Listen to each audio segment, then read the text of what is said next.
because my brothers and sisters are standing up for freedom. And I'm U.S. Army veteran, and I stand for freedom. I serve for freedom, I stand for freedom today, and I'm in solidarity with the protesters, which I am. I'm one of the protesters.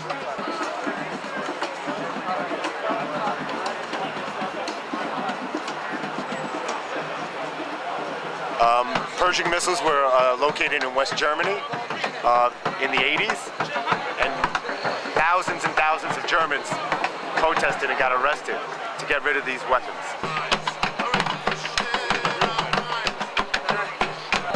Yes. Thank you. I had gone home to take a shower and I got back yesterday and we had a bunch of newspapers. It was awesome.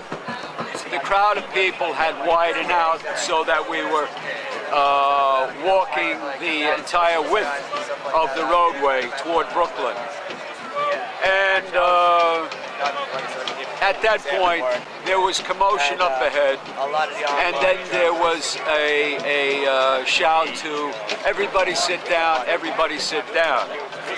And it seemed like there was police up in the front who were stopping the march. And at that point, I said to my friend, well, we're not going to be arrested here. Let's go back toward Manhattan. And I was surprised that this was happening. I thought we had free allowance to go into Bklyn and Cadman Plaza. So I was very surprised that that happened. And there were hundreds and hundreds of people all around us. And many people got up because they didn't want to be arrested either. So we went back down a single path back down into the City Hall area. Yeah, one thing I forgot to mention was as we stopped and people started sitting down, people did panic and started to climb up the superstructure of the bridge to get up to the footpath to get away from the possibility of being arrested. And in several instances, these were obviously people who had no experience at all in doing this type of climbing up steel girders, vertical steel girders to a footpath. And at the top, as they were attempting to get it over, some of them seemed to be precariously close to falling down. Fortunately, they were grabbed by people on the footpath and helped to be pulled over.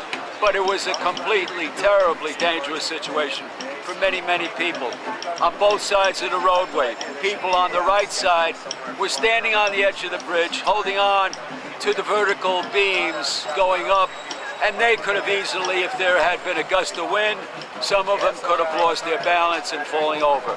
It was a terribly, terribly dangerous situation. And as a 62-year-old man, I don't want to see anybody put in that situation again.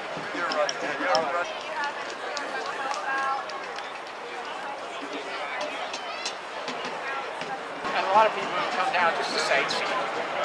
Well, the financial district being close to that, it's a little easier to get around.